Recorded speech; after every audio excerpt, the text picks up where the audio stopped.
Hey, hello everybody, and welcome to CWK Live every Monday night at 7 o'clock p.m. Central Standard Time. I am your host, Dan Z. Thrilled, of course, to be talking Star Wars with each and every one of you. Well, this is it.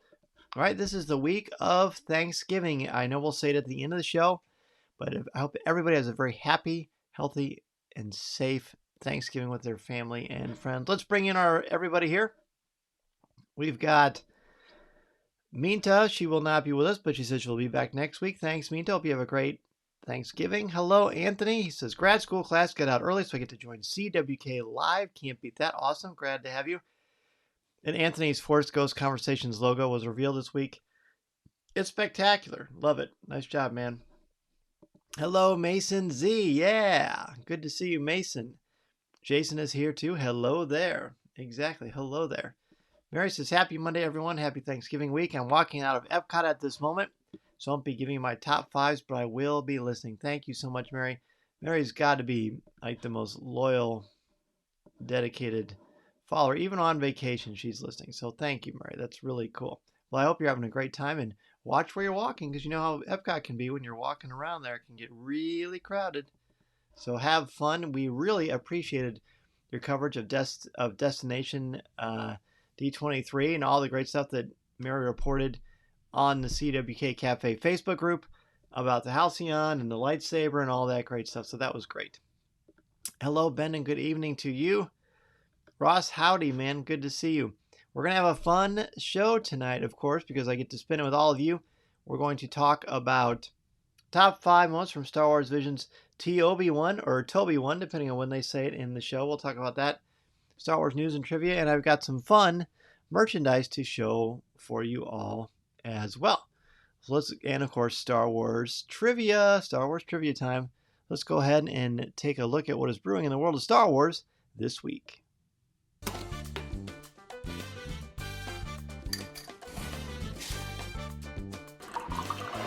And now, let's see what's brewing in the Star Wars universe this week.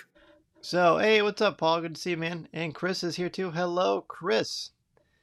Mary says we had a blast at a super crowded first day of Thanksgiving break, and your welcome D23 was a lot of fun. Yeah, it was fun to enjoy your coverage, and I watched Lou Mangello doing, of course, his thing on WDW radio as well. So you may notice in the studio, we're getting set up for Christmas. Got a couple of stockings ready. You can't see it off camera. I've got my Christmas stuff ready to put up, got the lights up, but I'm not turning them on yet because I know some people would rather wait until Thanksgiving is over. Now, we've had the Christmas stuff up for several weeks now, but next week on CWK Live is going to be all about Christmas, and I'm very excited. Very, very excited about it. But this is the week of Thanksgiving, so we're going to be showing you a lot of fun things that we are thankful for. And speaking of things that we are thankful for, my goodness, if you follow me on Facebook and Twitter and Instagram, you saw that I got a blockbuster package from Disney featuring several items from Bringing Home the Bounty. I will go over everything as much as I can. So here's something interesting. Here is what the box looked like once I opened it up. It was packed very, very well. That's what those the brown flaky stuff is. That's basically the stuffing. Speaking of Thanksgiving, keeping everything secure. But I'm going to walk you through all the stuff that we had. And again, a very, very big thank you to Disney for sending over these amazing items. It was really quite an amazing thing. So I'm going to show you the pictures while I read everything to you. I've got the, from Hasbro Pulse, we had the Galactic Snacking Grogu, and then the Lightsaber Forge, electronic extendable black lightsaber, which is, of course, is a dark saber, Vader's red lightsaber, and Luke's blue. And I got to tell you, and you can see them on the top right, these things are extraordinary. What's different about these compared to the others that were ones that you could forge and put together, even though they have different names now, is that these light up and they have the sound effects. And I think they're the best motion sensor lightsabers that I've ever used, including the ones at Galaxy's Edge, as far as the accuracy, the pinpoint accuracy when you move them around. I thought that was really, really cool. So we had a lot of fun with that. Mason and I have had some very epic adventures this weekend, or last weekend for sure.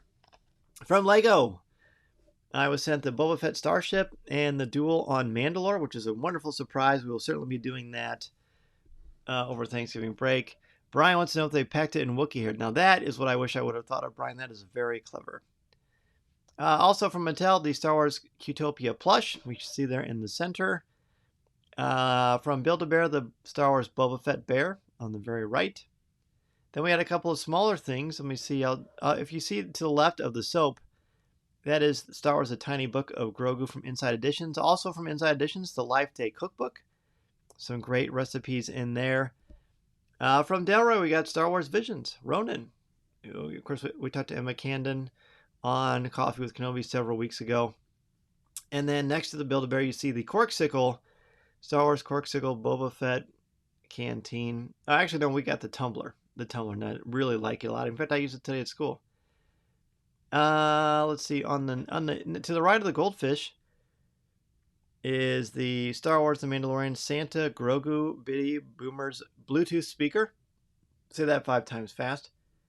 Like if you put Star Wars and Santa Claus or Christmas together, I am a sucker for that. So it's a Bluetooth speaker. Very, very cool. And then on the left, you can see the Star Wars R2-D2 Tamagotchi. There's a Dr. Squatch Star Wars soap bar. We got Obi-Wan Kenobi, which is perfect.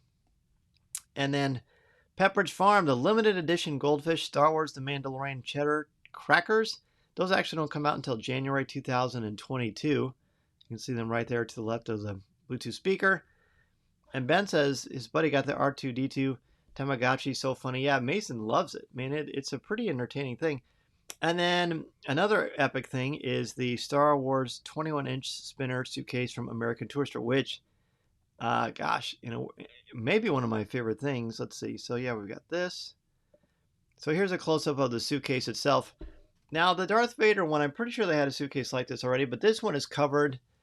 And these are actual bumper stickers that are added. Like I could technically peel these stickers off. Of course, I'm not going to. You've got the ATST with the Rogue One background. You've got Hoth, Scarif.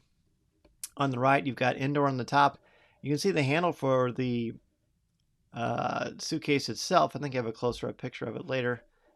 You can see on the right, one side of the zip is Darth Vader, and on the other side is the Imperial Cog. And then the other side is the front of the suitcase with Boba Fett, Tatooine, and a Death Star sticker as well. It looks like you've basically traveled everywhere, and I think there'll be a lot of fun trips for Coffee with Kenobi in 2022. So that suitcase is going to be very well loved as I'm going through hyperspace. And there's a close-up of the handle itself with the tag. Again, all from American Tourister. Very, very nice stuff. Now, I think the next thing I have here, let's see. Yeah, so here's a close-up of the tumbler. There's the Only Hope soap. It smells terrific. In fact, my mother-in-law said, so is this what Star Wars smells like? And I said, of course it is. Of course it is. Now here's a close-up of the Tamagotchi, the Utopia, and then the Boba Fett Build-A-Bear, which is really cute. And that blaster, Velcro's on it, does have the sound effects of Boba Fett's actual blaster too, which is pretty neat. And here's a close-up. I got more comments about this and the suitcase than anything else, the goldfish. We haven't cracked those open yet. We're saving those for a movie night. But look, in the middle, you've got Grogu, the Mandalorian, and Stormtrooper crackers. They're limited edition and out-of-this-world snack for all your snacking adventures. Now, of course, there's a part of me deep in the recesses of my brain that thinks, gosh, maybe I just want to open this. The package is so cool, but I have to open it and I have to eat it because it looks cool. Anthony says that Build-A-Bear is adorable. Yeah, it is very, very cute. So the next thing I'm going to show you, we took two unboxing videos of this thing. Now here's something fun. The first one I did the video of, I ended up just taking a picture and holding the picture for a long time. So I took like 1 million pictures of one thing. So that was really amateur, not very helpful. But the suitcase itself was chock full of stuff. So I'm going to show you a video of Mason and I unboxing it, what was inside the suitcase. And you also get to see the interior of the suitcase as well. So here.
to have it all. Again, thank you so much to Disney and all these amazing companies: Hasbro Pulse, Lego, Mattel, Build-A-Bear, Inside Editions, Del Rey, Corksicle, Bitty Boomers, Tamagotchi, Dr. Squatch, Pepperidge Farm, and American Tourister. The only other thing I didn't mention, I don't see it on here. Oh, yeah, I do. The Star Wars Galactic Snack and Grogu. This thing's amazing. It's insane. It's for those of you of a certain age, you remember Teddy Ruxpin, how he interacted and could talk to you? Well, this one for Grogu, depending on what you put in his hand, he will eat or drink. He holds his hands up like he wants you to lift him up. He's adorable. Someday on his show, I'm going to show you more of a detailed review of him. But in the meantime, I posted all that on Instagram, on my Instagram stories on Coffee with Kenobi. So be sure to check that out as well.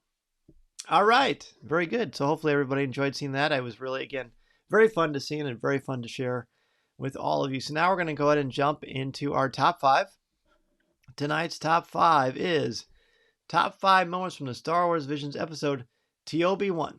TO-B1 is the small droid on the left in that circle, looking out into the stars, dreaming of a brighter tomorrow, a different destiny for himself. Classic hero's journey stuff. And then his mentor looking on. Mason Jonas says hi. So there you go, from Paul. And it's a fun episode. As you may have heard when these first came out months ago, I don't know how long ago, that wasn't months ago, but a little bit ago, I'd say this one was my least favorite. But I gotta say, watching it again, as it seems to be happening with a lot of these, I have a different appreciation for them. And Mason really liked it, which always raises it in my estimation as well. So we're going to give you our top 5 moments. Mason and I have very, very similar ones. In fact, we only differed in our number 2, which I will get to, of course, when we get to that moment. So let's see here. Okay. I'm pulling things over, but number 5 for me. Top 5 things we love about TO-B1. I put the purpose-filled finale. So at the end of this thing, they talked a lot about what was important and what they were going to really kind of look at with how they wanted to go, so how TO-B1 wanted to spend his life going forward. He wanted to live Professor Mitaka's dream, and he was going to explore the galaxy and do that while he's got the vegetation, the greenery on the planet he's on slowly coming together. And I thought that was really cool, very inspirational. So that was one that I put right there for number 5. Let's see what other people have. Ross said Professor Mitaka's dream for restoring the life of the planet, which is a very, very good one for sure. Kind of similar to what we have for our number 5.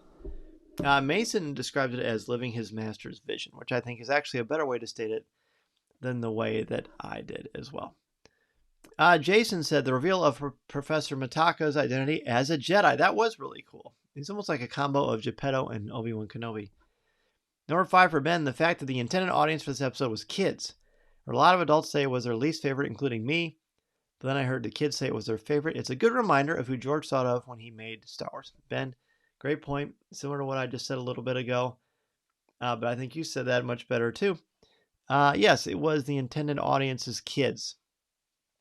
Really, really nice. I know James Burns from Jedi News said this was one of his favorites, and he thought it was really nice because there's so much Pinocchio in it. And there really is a lot of Pinocchio in this one as well. I'm stalling to see if anybody else wants to post theirs.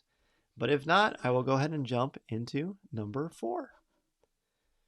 Number 4 for me, the cave vision. And Mason worded it as vision in the cave. Well, at the beginning, they show TO-B1 looking in this cave, and there's like AT-ATs and TIE fighters and figures that we recognize from the saga, different iconographic moments of Star Wars, of vehicles and characters and creatures. And it's like the Star Wars saga is played out in cave drawings. And, you know, from a communication standpoint, in the history of communication, speaking of Epcot and Mary Purdue, from Spaceship Earth, I thought this was really, really cool. Kind of like brought it into anthropology, like an anthropological feeling as far as things being on the caves and the cave drawings and the classic mythological trope of that. And I thought that was really cool.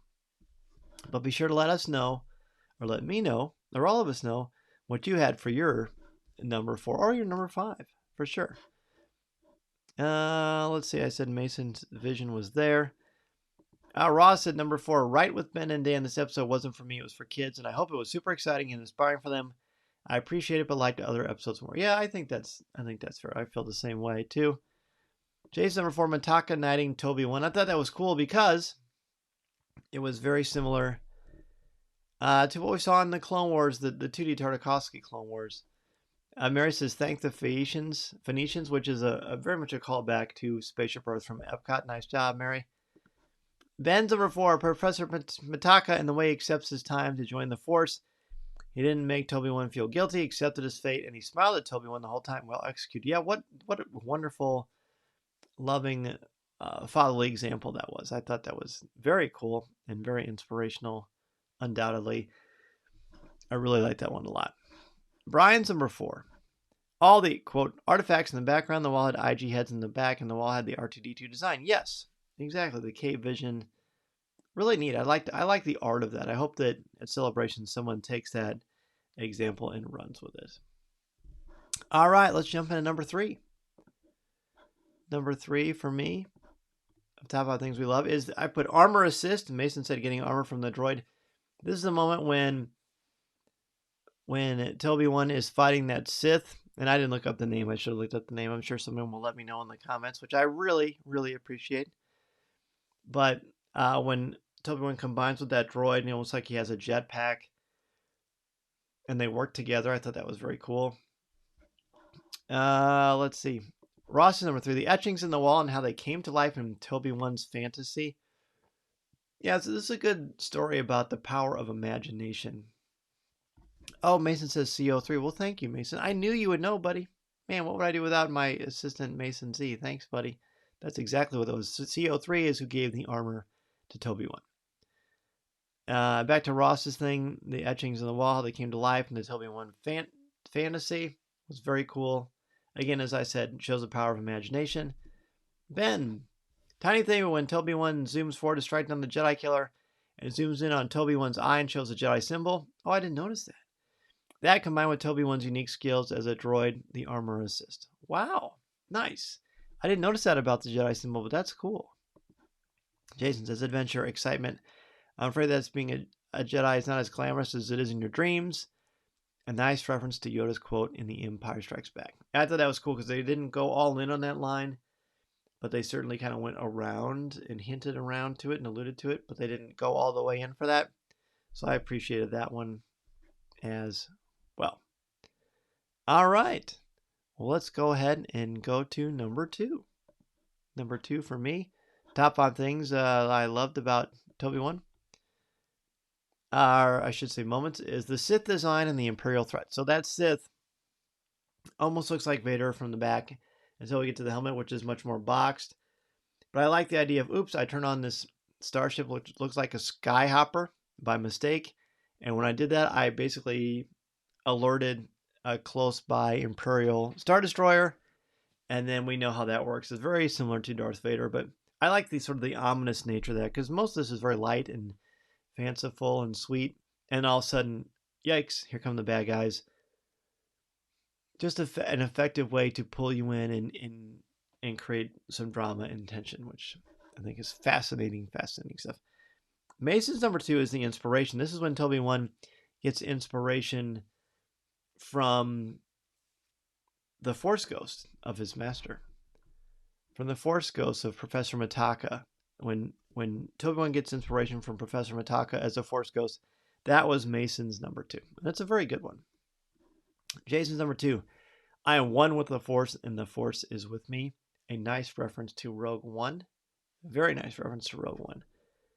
Number 2 for Ross, the tension of an Inquisitor arriving and then confronting TO-B1 after vanquishing his master, who appears as a Force Ghost to guide his Pinocchio-esque son. Is it an Inquisitor? Okay. I mean, that works for me. Number 2 for Ben, same as Brian. All the artifacts in the background, I like to think Professor Mitaka put those there to have his imagination run wild. Of being a Jedi, he planted that seed young. Yeah, I mean, he clearly was excited about it and hoped that Toby would follow in his footsteps, and he obviously did. but while also that balance of wanting to keep him safe, which makes sense. Brian's TO-B1 discovering that Mitaka was a Jedi. He goes off to search for the Force and has a vision / memory to go into the basement. Yes, where he discovers that his destiny is what he's been dreaming that he, I guess you could say, wanted to be, hoped it to be. And it's very cool. All right. It looks like it is time for number 1. Let me hit the drum roll here. Number 1 favorite thing about TO-B1 for me, life lessons. And Mason came up with this, and I thought it was so good that we made it number 1. There are a lot of life lessons here about following your dreams, about listening to your teacher or your mentor or your loved one, about finding your potential, about following your dreams and your passions, about believing in yourself and the potential that you have. There's a lot of wonderful things here about living on the legacy of your loved ones. Just really, really beautiful. Really, really beautiful. And I'm very proud of Mason for wanting that to be his number 1. Josh is here. Hello, Josh. He says, this was eye-opening for me. We did a mock trial where R2 and 3PO sued the Cantina for discrimination. One concept that came up was that droids were not Force users, which departed them from living beings. Seeing a droid aspire to be a Jedi was a very different spin on how droids can dare to dream and show life. Oh, I like that, Josh. Number 1 for Ross, TO-B1's spirit and how well he treats his droids and learns the importance of taking care of the planet first. Yes, taking care of the planet, making sure that everything grows and that there's rain, and just putting life into it. It's a very metaphorical one, for sure. Number 1 for Jason, Mitaka's sacrifice to protect TO-B1, heartbreaking, but new life came from his death. A very Jedi thing to do. Definitely a very Jedi thing to do. Number 1 for Ben, the lesson that TO-B1 learned. Only after he helped serve a purpose bigger than himself to bring life to the whole planet did he connect with the Force to find the kyber crystal which was inside him the whole time. I love Envisions how they continue to reinvent and reimagine kyber crystals. I just think that's really refreshing. And to me, it doesn't take away from the beauty of the reality of what's going on, but it very much shows how powerful it is, how exciting that it is. And I think it's great. It's great stuff. Okay. Let's see. Anybody else have a number 1 that they would like to share? If not, I will go ahead and we will show you what next week's is. We've got 3 episodes left.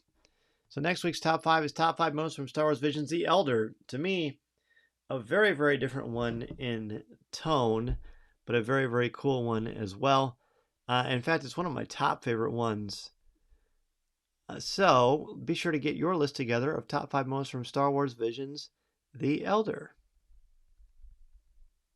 Let's see. Brian says, same as Ben, the new ways they come up with to include the kyber crystals. Interesting stuff. All right, let's go ahead then. You know what's next. If you were here at the beginning of the show, next we are going to go back to Star Wars trivia. Time for your monthly trivia. You know how this goes. Don't look anything up or look at any of your resources, but just give your best guess and do your very best. Jess says, seriously, when are we going to get those red sabers? Interesting. It's going to be a while, maybe. Hard to say. Brian says, also, the Sith remind me of a mix between the Asgardian Destroyer and Maximilian from the Black Hole. Well, that is a fantastic comparison. I love the Black Hole and Maximilian. Man, I haven't thought about that in a long, long time. That's cool. All right. So, let's go ahead and do some trivia, shall we? All right. First question we have here. Oh, Ben has something. He says, I found it interesting. How many of the episodes deal with kyber crystals? What was the reasoning behind that? I just think that the creators are, just like us, fascinated and mesmerized by the mythology and the sort of the ancient spiritual plus naturalistic nature of kyber crystals. So it's just very ripe for anime, and I think it was great. Really, really great. All right, question number 1, everybody. What 2 characters are addressed as your worshipfulness? What 2 characters, count them 2, are addressed as your worshipfulness? Anybody have any ideas on that? Again, the question is, what two characters are addressed as your worshipfulness? What do you think? Let's see some guesses over here. Type them in the comments section when you think you know. What two characters are addressed as your worshipfulness? Ben says Leia, and that's one guess, Ben. Any other guesses to match that? Any other guesses for you? I wish I had the Jeopardy song. Do, do, do, do, do, do, do. Ross says Leia and 3PO. Okay, there's two guesses right there. Jason says Princess Leia and Padme. Interesting. Ben says Jabba. All right. Again, the question is, what two characters are addressed as your worshipfulness? So the guesses we have are Leia and C-3PO. Brian says Leia and my wife. I don't know if that's an official guess, but we'll take it. Jason says Princess Leia and Padme. Ben mentions Jabba to go with Leia, and then Mason says Leia and Jabba too. Well, the answer to what two characters are addressed as your worshipfulness, the answer is Princess Leia and Jabba the Hutt. So if you had Leia and Jabba, you are correct. Nice job, everybody. All right. Who tells Queen Amidala it's a great gift to see you alive? Who tells Queen Amidala it's a great gift to see you alive? Any ideas out there? Again, what two characters... Who tells Queen Amidala it's a great gift to see you alive? Ben totally guessed on Jabba, and you were right. Ross's guess to this question is Palpatine. Again, the question is, who tells Queen Amidala it is a great gift to see you alive? The first guess, and only guess we have so far, is Padme. I'm sorry, Palpatine. Jason says Chancellor Valorum. Anthony says Sheev Palpatine. Okay, got the first name in there. Ben taking it the opposite direction, not the first or last name, but just Palps. Just good old Palps. That's right. So basically, we've got two character guesses so far. We've got Sheev Palpatine, and we've got Chancellor Valorum. Both good guesses. Mason says either Obi-Wan or Palpatine. Anybody else have any idea? Last time the question is, who tells Queen Amidala it is a great gift to see you alive? The answer is Senator Palpatine is the answer. Senator Palpatine. Okay. I'm looking at these. Oh, okay. What snowspeeder pilot has the call sign Rogue 3? What snowspeeder pilot has the call sign Rogue 3? Paul says, I like Palpatine. I'm guessing that is your guess. You were correct. Again, the question for this one, new one, is, what snowspeeder pilot has the call sign Rogue 3? Be sure to let me know what snowspeeder pilot has the call sign Rogue 3. Ben says, funny story, I searched what is Palpatine's first name on Bing once. The answer it gave me was Joey. Joey Palpatine. Yeah, not exactly. Ross says the answer to what snowspeeder pilot has the call sign Rogue 3, he says it is Wedge. Okay, that's the first guess. Anybody else? Jason says Wedge. Who else? We've got two guesses for Wedge. Again, the question is, what snowspeeder pilot has the call sign Rogue 3? Call sign Rogue 3. Got two guesses for Wedge. So if you think you have an idea, be sure to type it in the comments section. Ben says that he thinks he's going to have to say that it's Wedge too. Mason says Luke or Wedge or Biggs. Brian says Wedge. Any guesses? Paul says, I could see his face but forgot his name. Yes, Wedge. Well, the answer to what snowspeeder pilot has the call sign Rogue 3, the answer is Wedge Antilles. That is the correct answer. Okay. Here's an interesting question.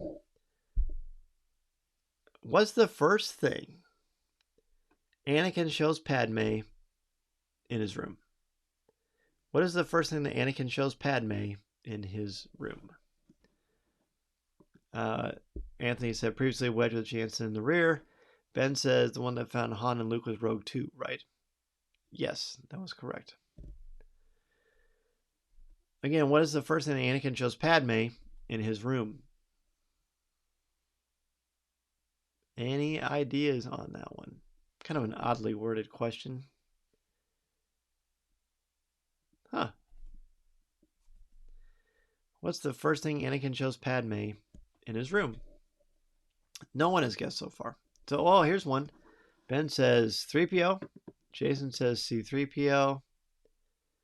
Any other guesses on that one? First thing that Anakin shows Padme in his room. Brian says C3PO. Any other guesses? Is one of those beach toys that you can throw and catch a ball with. I guess we'll find out, Ross, when I give the answer. Mason says C3PO as well. Anybody else? Anybody else sure about that?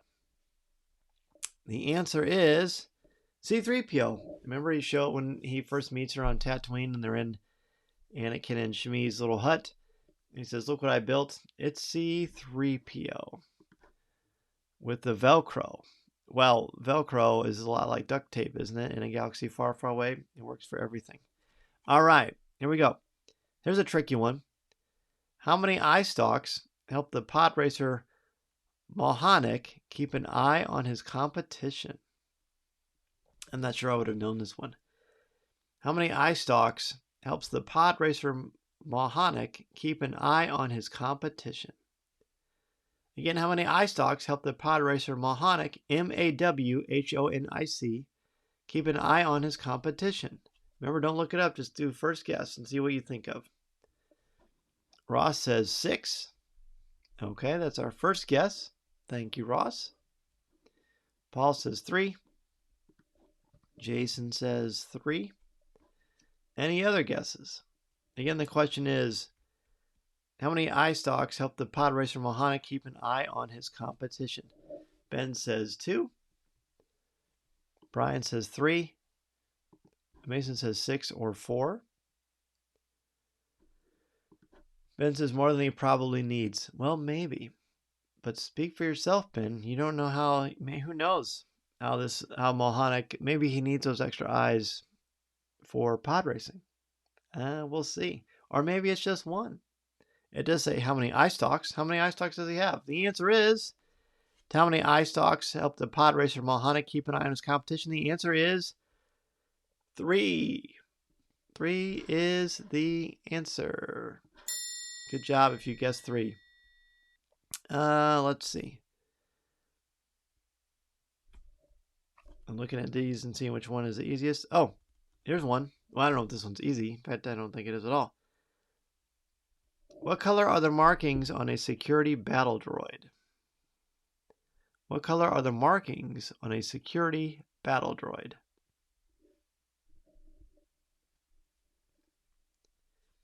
What color are the markings on a security battle droid? If you bought all of the different kinds of battle droids in 1999 for the Phantom Menace and in 2002, then you might know the answer to this. You just might know the answer to this. What color are the markings on a security battle droid?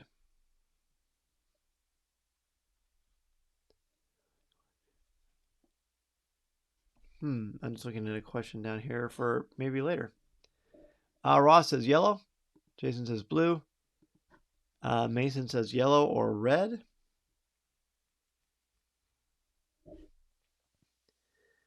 Any ideas on that one?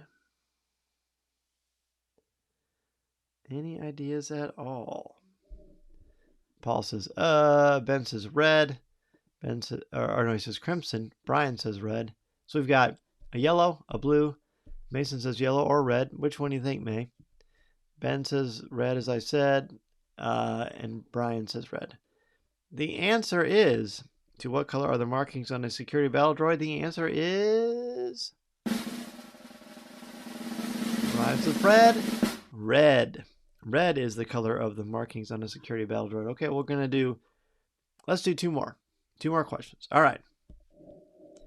How much older is Obi-Wan Kenobi in A New Hope than he is in The Phantom Menace? 22, 32, or 42 years? How much older is Obi-Wan Kenobi in A New Hope than he is in The Phantom Menace? 22, 32, or 42 years? I'm trying to think if this works out based on the timeline that we have established. But how much older is Obi-Wan in A New Hope than he is in The Phantom Menace? 22, 32, or 42 years? Paul says 42. Ben and Jason say 32. Any other guesses? Ross says 42. Again, the question is, how much older is Obi-Wan Kenobi in A New Hope than he is in The Phantom Menace? 22, 32, or 42? Mason says 32 or 42. The answer to how much older is Obi-Wan Kenobi in A New Hope than he is in The Phantom Menace? Is it 22, 32, or 42 years? The answer is 32 years older. Okay. Last question. Josh is 32, as does Brian. I'm looking at these. Which one will be the most fun of a challenge for the end of this?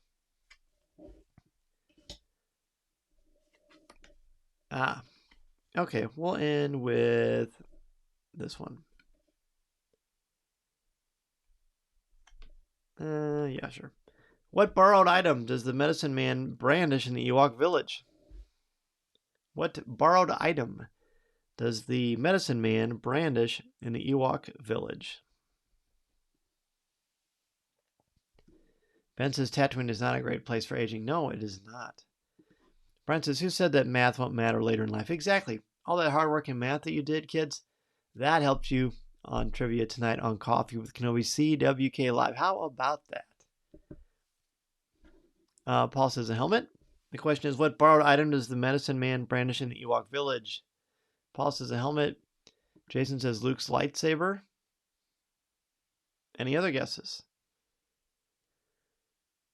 To what borrowed item does the medicine man brandish in the Ewok village? Jason says Luke's lightsaber. Paul says a helmet. I'll give you a few moments to guess, and then we will give the answer. Mason says Fernando Tatis Jr. That would be really surprising, especially since Fernando wasn't even born then. But it was a long time ago in a galaxy far, far away, so maybe he was. Difficult to see the future is, or the past, or the far, far away galaxy. Ben says no idea. I'll go with Jason, who said Luke's lightsaber. The answer to what borrowed item does the medicine man brandish in the Ewok village? It's Luke's lightsaber. And he hands it to Luke and kind of waves it around in Return of the Jedi. I remember this, of course, but I think we need to watch some Star Wars movies over Christmas and Thanksgiving break. Paul says, never mind, Leia gave one of them the helmet. No problem, man. I can see where you would think that for sure. All right, let's go ahead and jump into Ask Dan Z. Oops, let's try that again. Ask Dan Z.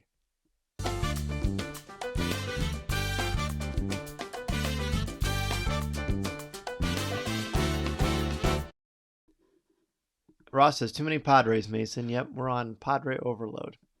All right, speaking of overload, as far as information and excitement, a week from tomorrow is the debut of my second Star Wars book, the Star Wars Character Encyclopedia, updated and expanded edition, written by myself, Amy Raquel, Elizabeth Dowsett, Simon Beecroft, and Pablo Hidalgo. As I keep saying, my goodness, I can't wait for you to see it. You may have seen on our social media that I finally got to hold it in my hands, and it is really great. I'm really, really proud of this book. It's so fun to read it, and going to do us a lot of fun stuff to cover it next week as well. Jason has two questions. What edition of D&D do you play? 5th edition, my friend. And any idea why LEGO now refers to Boba Fett's starship? It refers to it as Boba Fett's starship instead of Slave One. Well, I would assume that there's a connotation there that we don't want to be associated with Star Wars for sure, but no one's ever officially said that. And who knows, maybe they're just going to change the name Later. So I don't know, but it's almost like, I don't know, like it was removed from the Lego box, and I understand why, for sure. I think we don't want such an ugly moment in our history to be associated with Star Wars, which is a fun escape in light. So that would be my guess. I don't have any inside information on that. That's just my my guess itself. Ben, is there one of the Dr. Squatches that you like more? Honestly, the only one I have is the Obi-Wan Kenobi one, the New Hope soap. But I love it. I think it's really good. I know Tom has said that he likes the dark side one flavors a little bit more too. Very good. All right. Any other questions while you're thinking about that? Again, last week there was a ton of information about the Halcyon. Remember, then the summer of 2023 gives you plenty of time to save, because we know next summer is Star Wars Celebration and other things people have planned. But in the summer of 2023, and once we get closer and have dates, myself, Coffee with Kenobi, and MEI and Mouse Fan Travel, we're going to go on the Galactic Star Cruiser together. So that is something I'm really looking forward to. It's still over a year and a half away, but boy, is it going to be fun when it actually happens. So be on the lookout for the exact dates for that.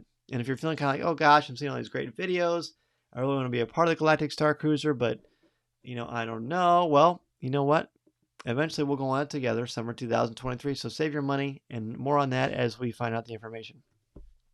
I've already seen in the end zone rings the lightsabers on them. I'm curious about their quality. I have the entire original set of the first batch. I don't have the lightsaber ones. I hope to get them, but if they're anything like the originals, then they're fantastic. Do the soaps distract from the Mr. Bubble and Tom's bath? He's going to laugh. He'll do his Tom laugh for that, I am sure. But in fact, that deserves one of these. Good job, Ross. We'll ask him. Jason says, Ben, the lightsaber end zone rings are on my Christmas list this year. I have the 6-ring set they released earlier this year, and they're great. They are great. Don't you love them? They go with everything, but they're also, like, a lot of things I really like about some Star Wars things. They can be subtle, but powerful. And like, when Star Wars fans see them and they know, right? Otherwise, it just looks like a cool ring. I kept this down here so you could see it in the wild, so to speak. You saw the pictures already. Well, there is the goldfish that we are going to be snacking on. Not on Thanksgiving, because that's Turkey Day, but very, very soon. Ben says, not a question, but I went to the Flyers game on first Saturday for Star Wars night. Gritty dressed as a Jedi. I've seen it all. That's awesome. Hey, if you got pictures of that, Ben, be sure to post it in the CWK Cafe. Well, my goodness, it was so fun to spend tonight with each and every one of you on CWK Live. Next week, we'll be looking at your top 5 favorite moments from The Elder, episode Star Wars Visions. This Thursday, I've got a real treat for you. Of course, Coffee with Kenobi will be released on Thanksgiving morning, like we always have for the last 8 years. I think we've been pretty consistent with that. But this week is very special. I'm going to have Steve Sansweet of Rancho Obi-Wan. We're both going to be giving top 5 things we are thankful for in the world of Star Wars. I mean, is there anything better than talking with Steve Sansweet? I don't think so. So I'm looking forward to that, sharing that with you on Thanksgiving. I hope everybody has fun. You travel, you eat well, enjoy your family and friends. And then you've got a little treat for dessert later. Listen to me and Steve Sansweet talk about the top 5 things we're thankful for in the world of Star Wars. Ross Mason wants to know who your favorite Padre is. Josh, we'll see you then, man. Jason says, have a happy Thanksgiving, everyone. It was great to be here with you tonight. Yes, very great to have you, my friend. Ross says, thanks, Dan, Mason, and friends. Have a wonderful Thanksgiving week and enjoy the start of Hawkeye year. We're looking forward to that. Brian, great start. Thanks to you and everybody joining me. Looking forward to that. Mason Ross says, Tony Gwynn of all time, but Tatis currently. Awesome, everybody. We'll see you next time. Again, enjoy yourselves, be safe, and look forward to talking Star Wars Visions next week, having the Christmas overlay in the studios, and so much more fun. By then, we'll be one day away from the release of the Star Wars Character Encyclopedia. Cannot wait, and cannot wait to chat with each and every one of you next Monday night. Until then, may the Force be with you, and happy Thanksgiving. See you next time, everybody.